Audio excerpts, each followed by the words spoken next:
गलत अंडरस्टैंड ना कर लो। जैसे शुरू शुरू में आपने अगर कुछ चीज गलत पढ़ ली, वो सुधारनी मुश्किल हो जाती है। Hello guys, welcome to my channel Japanese with Vishal. और आज मैं आपके लिए लेके आया हूं एक वीडियो जिसमें आप जानोगे कि जापानीज को अगर आप शुरू से स्टार्ट करना चाहते हैं, अगर आप बिगिनर हैं, आप पढ़ना चाहते हैं, तो कैसे स्टडी स्टार्ट कर सकते हैं। एक एक चीज़ को मैं डिटेल में बताऊंगा, कहाँ कहाँ से आपको मटेरियल मिलेगा, कौन कौन सी चीज़ का आपको ध्यान रखना पड़ेगा। इससे पहले भी मैंने इस टॉपिक पे एक वीडियो बना रखी है, बट ये वाली वीडियो थोड़ी सी अपडेटेड होनी चाहिए। यहाँ पे मैं आपको हर चीज़ के बारे में बताऊंगा, ये आपको मिलेगी कहाँ से, ठीक है। सो ये वीडियो को पूरा देखना। और आपके लिए एक बहुत ही अच्छी न्यूज़ लेके आया हूँ कि आप अगर फ्री में जापानीज पढ़ना चाहते हैं, फ्री में, सो उसका मैंने इंतज़ाम कर दिया है। आपको सिर्फ वो वाली वीडियो जो होगी, आने वाले 2-3 दिन में आपको वीडियो मिल जाएगी। बने रहिएगा मेरे इस चैनल पे और देखते रहिएगा जापानीज विद विशाल। और आज की वीडियो हम शुरू करते हैं। सो सबसे पहले है कि हाउ टू स्टार्ट जापानीज, ठीक है। सो करना क्या है, इसमें आपको पता होना चाहिए कि कौन कौन सी स्टेजेस होती हैं, कौन कौन सी चीज़ें होती हैं जो आपको इम्पोर्टेंट है पढ़ने के लिए। जैसे कि सबसे पहली स्टेज जो क्वेश्चन आता है कि आप किसी इंस्टीट्यूट से करना चाहते हो या फिर सेल्फ स्टडी से करना चाहते हो, इन दोनों में से क्या चूज करें। मेरे पास काफ़ी क्वेश्चंस आते हैं कि इन दोनों में से मुझे कुछ समझ नहीं आ रहा कि क्या करूं मैं। सो मैं कहना चाहता हूं इंस्टीट्यूट जाओ, किसी टीचर से पढ़ो। सबसे पहला मैं रिकमेंड करता हूं किसी टीचर से पढ़ो। क्यों? पहली बात, उसको पता है कि क्या पढ़ाना है, क्या नहीं पढ़ाना है। दूसरा, आपको ढूंढना नहीं पड़ेगा। हर बार आपको कोई चीज़ प्रॉब्लम आ रही है तो आप सीधा टीचर से पूछिएगा, बाहर से आपको 10 चीज़ों में से ढूंढना नहीं पड़ेगा। टाइम बचेगा आपका, जो आप अकेला 8 महीने में कर सकते हो, ठीक है। 10 महीने में आप N5 लेवल करते हो, ठीक है। N5 को 10 महीने में, वो N5 लेवल वो 5 महीने में करवा देगा। 5 महीने में बिना आपकी किसी सिरदर्दी के वो करवा देंगे अकेले। ये फायदा होता है एक टीचर का। टीचर का ये नहीं मतलब होता कि उसने एक किताब पढ़ा दी और कंप्लीट कर दिया काम, नहीं। वो आपका टाइम बचाता है, वो आपको टाइम टाइम पे गाइड करता है, उसकी वो फीस लेता है।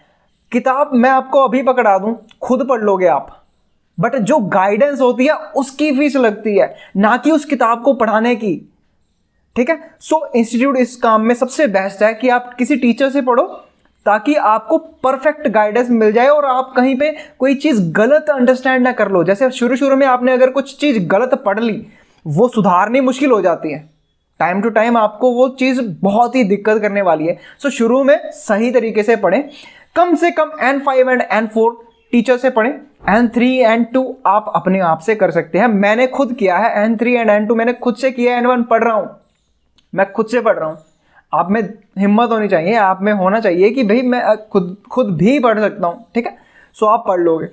सो शुरुआत करनी है, आप किसी टीचर से करिए। और अगर आप सेल्फ स्टडी ही करना चाहते हैं तो उसके लिए भी कोई प्रॉब्लम नहीं। आज मैं आपको गाइड कर दूंगा कि सेल्फ स्टडी में क्या क्या चीज़ें होती हैं जिनको आपको ध्यान में रखना होगा।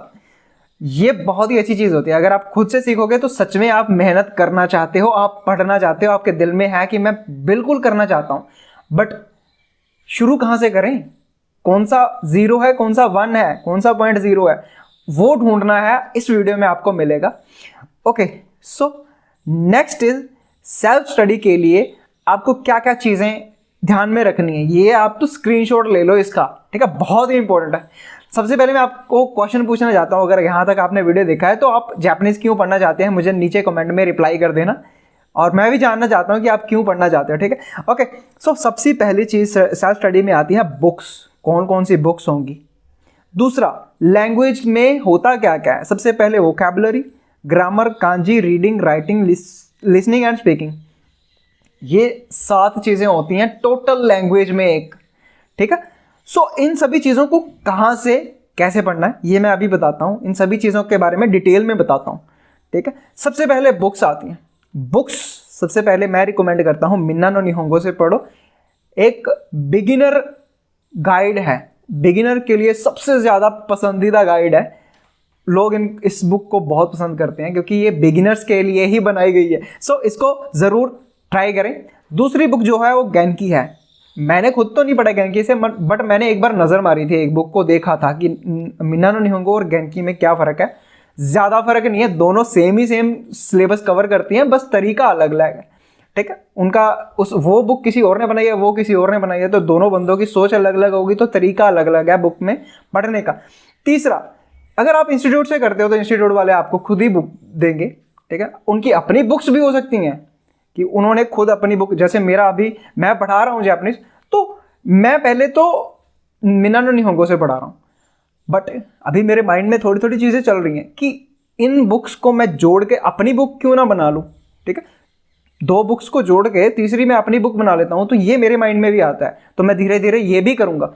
सो कई इंस्टीट्यूट आप देखोगे, जैसे मोसाई हो गया, सबसे बेस्ट इंस्टीट्यूट ऑफ इंडिया जो होते हैं, बहुत ज़्यादा होते हैं, मेरे अभी दिमाग में मोसाई का नाम ही आ रहा है। सो वो क्या होता है, उनकी अपनी बुक्स होती हैं, उनकी अपनी बुक्स होती हैं जो उन्होंने खुद बना रखी होती हैं, तो वहाँ से भी आप पढ़ सकते हो। वो अगर कोई फ्रेंड आपका वहाँ पे इंस्टीट्यूट में पढ़ता है तो उसको बोलना कि आप मुझे दे दो, कॉपी प्रोवाइड कर दो, एक आधी कॉपी निकलवा लो उसकी। ठीक, ओके। सो ऑनलाइन मटेरियल कहाँ से मिलेगा? ऑनलाइन मेरे पास जो अभी 2 साइट्स हैं ना, ये बहुत ही बेस्ट साइट्स हैं, मेरी ट्राई करी हुई साइट्स हैं। सबसे पहली है japaneseforyou.com। यहाँ पे आप रिवीजन करने आते हो, बेसिकली रिवीजन करने आते हो। अगर आप N5 पढ़ रखा है तो यहाँ पे रिवीजन करते हो कि मुझे कितना आता है। Okay, so next is Crunchy Nihongo. ये अभी अभी मेरे दोस्त ने बताई थी, ये साइट भी मैंने देखी, बहुत ही अच्छी है। मिनानो निहोंगो में जो जो चीज़ें हैं वो यहाँ पे एक्सप्लेन करी हुई है डिटेल में, आप इनको चेक कर सकते हो। ठीक है, ओके। बट ऑनलाइन जो अगर बुक्स होती हैं, वो बुक्स भी आपको ऑनलाइन मिल जाती हैं। ठीक है, ऑनलाइन आपको ढूंढना पड़ता है। अगर मैं आपको बताऊं, एक साइट है जापानीज बुक्स फॉर फ्री। ठीक है, फ्री जापानीज बुक्स। ठीक है, ये एक साइट है, आप गूगल पे सर्च करके देख लेना, आपको मिल जाएंगी और इजी है, आप देखना एक बार ट्राई करके। मैं यहाँ पे पूरा डिटेल में नहीं बता सकता। ओके, सो लैंग्वेज में क्या होता है, सबसे इंपॉर्टेंट चीज़ें जो 2 चीज़ें होती हैं वो है vocabulary and grammar. Vocabulary and grammar, सबसे पहले वोकैबुलरी आपको आनी चाहिए। ठीक है, वोकैबुलरी मतलब कि मैं को क्या बोलते हैं, विशाल हूँ, विशाल तो विशाल ही रहेगा, हूँ को क्या बोलते हैं। ठीक है, या फिर यह एक पेन है, यह एक पेन है। ठीक है, इनको क्या क्या बोलते हैं, ये वोकैबुलरीज होगी। उन वोकैबुलरीज को मिला के एक वर्ड होता है। एक जैसे ग्रामर होती है, ग्रामर में आपने एक सेंटेंस स्ट्रक्चर पढ़ लिया कि यह एक बुक है। ठीक है, यह एक बुक है। ठीक है, इसको लिखते हैं कोरे, यह को बोलते हैं कोरे, वाह ऐसे ही आ जाता है इसके साथ में। यहाँ पे बुक लिख दिया मैंने, है को लिख देते हैं देश। ठीक है, कोरे वाह बुक देश। ठीक है, ये एक ग्रामर का स्ट्रक्चर हो गया कि यह एक किताब है। अभी आप क्या कर सकते हो, अगर आपको वोकैबुलरी लर्न करनी है ना, सबसे बेस्ट तरीका ये है कि यहाँ बुक लिखा है ना, इसकी जगह पे और डालते जाओ। ये पेन है तो मैं इसकी जगह पे पेन लिख देता हूँ, जापानीज में क्या बोलते हैं पेन को। ठीक है, पेन ही बोलते हैं। और कोई चीज़ें जैसे नोटबुक है तो नोतो, उसको नोतो बोलते हैं, यहाँ पे मैं नोतो लिख दूंगा। ठीक है, फोन है उसको देनवा बोलते हैं, देनवा। ठीक है, खेताई देनवा। सो यहाँ पे मैं लिख सकता हूँ कोरेवा खेताई देनवा दिस। ठीक है, ऐसे आप चीज़ों को प्रैक्टिस करें। ग्रामर, एक सेंटेंस पढ़ें ग्रामर का, उसके बीच में 10 वोकैबुलरीज डाल के देखें। इस बुक की जगह पे आप pen, pencil, rubber, laptop, keyboard, mouse, phone, headphone, सारे के सारे वर्ड्स डाल के देखें तो वोकैबुलरी आपको लर्न हो जाएगी। ठीक है, ओके। सो आगे बढ़ते हैं। ये तो था वोकैबुलरी लर्न करना एंड ग्रामर लर्न करना। ठीक है, ओके। ये वोकैबुलरी और ग्रामर, आपको ग्रामर जो होती है ना, मिनानो निहोंगो की ग्रामर बुक में आपको मिल जाएगी। और जो आगे चीज़ें होती हैं, जापानीज लैंग्वेज में एक कांजी होती है। कांजी होते हैं जो सिंबल्स होते हैं, जो आपको सिंबल्स वगैरह दिखते होंगे वहाँ पे बने हुए, कुछ इस तरह से एंड कुछ इस तरह से, काफ़ी सारे सिंबल्स होते हैं आपको दिख जाएंगे। ठीक है, सो इन सभी सिंबल्स को कांजी कहते हैं। तो कांजी आपको आती है बाद में, सेकेंड स्टेप में आती है। पहले आपको अंडरस्टैंड करना, बोलना, लिखना। ठीक है, ये 3 चीज़ें आनी चाहिए। उसके बाद आती है रीडिंग। ठीक है, रीडिंग भी अभी आ जाती है उसी के साथ में, जब आप रीड करोगे तभी तो आगे बढ़ोगे। ठीक है, राइटिंग आ जाती है, लिसनिंग एंड स्पीकिंग। ठीक है, ये भी सारी की सारी चीज़ें, इनको थोड़ा सा बाद में ध्यान में देना होता है। क्यों? सबसे पहले मैंने आपको बोला वोकैबुलरी एंड ग्रामर स्ट्रक्चर ध्यान में देना। वोकैबुलरी 10 वर्ड जानते हो तो मतलब आप 10 सेंटेंस बना सकते हो। 2 ग्रामर के पैटर्न जानते हो ना तो आप 20 सेंटेंस बना सकते हो। 3 जानते हो 30 सेंटेंस बन सकते हैं। 4 जानते हो ना ग्रामर के 40 सेंटेंस बन सकते हैं। इसी तरह आप प्रैक्टिस करते रहोगे तभी जाके होगा, ठीक है। स्टार्ट कहाँ से करना है? मिनानो निहोंगो की 3-4 बुक्स होती हैं। एक कांजी की बुक होती है अलग से, एक वोकैबुलरी की एंड ट्रांसलेशन की अलग से होती है, एक ग्रामर पैटर्न्स की अलग होती है, ठीक है। सो पहले ग्रामर पैटर्न्स को देखो आप क्या लिखा है, फिर वोकैबुलरी बुक में से वोकैबुलरी उठा के ग्रामर में यूज़ करते रहना, तभी आपका आगे बढ़ पाओगे। और ये मत सोचना कि एक दिन में आप महान हो जाओगे, 1 महीने में महान हो जाओगे, नहीं हो पाओगे। 2 महीने भी नहीं हो पाओगे। कम से कम 4-5 महीने दो अपने आप को, करते रहो, फिर बाद में देखो मुझसे हुआ कि नहीं हुआ। अगर नहीं हो रहा तो फिर आपको गाइडेंस की ज़रूरत है। जैसे मैं अपनी बात करूं तो मेरे जो स्टूडेंट्स हैं उनको पढ़ाते हुए 1 महीना और 20 दिन हो चुके हैं आज।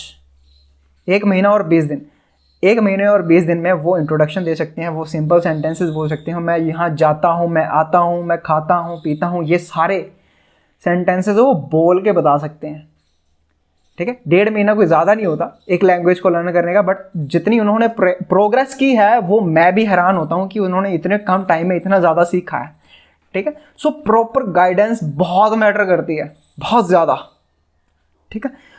ओके, सो नेक्स्ट चीज़ क्या है? हाँ, बस इतना ही है। इतना आप कर लोगे तो आप जापानीज़ लैंग्वेज पढ़ने के काबिल हो जाओगे, ठीक है। आप पढ़ पाओगे, ठीक है। और एक्स्ट्रा अगर मैं आपको चीज़ें बताऊं तो जैसे आपको YouTube पे ही इंग्लिश में एक्सप्लेनेशन मिल जाएंगी। इंग्लिश में एक्सप्लेनेशन आपको सारी की सारी मिल जाएंगी, बट उनका कोई फ़ायदा नहीं होता। हम इंडियन हैं, हमें हिंदी अच्छे से आती, ठीक है। हिंदी के साथ हम जापानीज़ को अगर सीखेंगे तो आप 100% सीख जाओगे, 100%, क्योंकि हिंदी का जैसे स्ट्रक्चर होता है वैसे ही जापानीज़ का स्ट्रक्चर होता है। इंग्लिश में क्या होता है? उल्टा हो जाता है, सब्जेक्ट ऑब्जेक्ट इधर आगे पीछे हो जाते हैं, और हिंदी में हम कुछ और पढ़ते हैं, फिर उसको आगे पीछे पढ़ लेते हैं इंग्लिश में, तो वहाँ पे हम बहुत ज़्यादा कंफ्यूज हो जाते हैं। तभी तो हमारी इंग्लिश आज तक ठीक नहीं हुई। 12 साल पढ़ लेते हैं हम, 12th तक इंग्लिश पढ़ लेते हैं, तब तक भी हमारी इंग्लिश इतनी अच्छी नहीं होती, ठीक है। सो ये कुछ पॉइंट्स थे। और आप क्या जानना चाहते हो जापानीज़ के बारे में, क्या चीज़ आपको लर्न करने में दिक्कत हो रही है, वो मुझे बता सकते हो कमेंट बॉक्स में। मुझे इंस्टाग्राम पे फॉलो कर सकते हो, वहाँ पे मुझे 1-to-1 आप मैसेज करके भी बात कर सकते हो। और अगर आपको जापानीज़ के बारे में और चीज़ें जाननी है तो मुझे ईमेल में भी आप रिप्लाई कर सकते हो। अगर आपको ये वीडियो पसंद आया तो इसको लाइक ज़रूर कर दीजिएगा, और इसी तरह की जापानीज़ के रिलेटेड वीडियोस देखने के लिए मेरे चैनल को सब्सक्राइब कर दें। मिलते हैं आपसे एक नए वीडियो में, तब तक के लिए सायोनारा।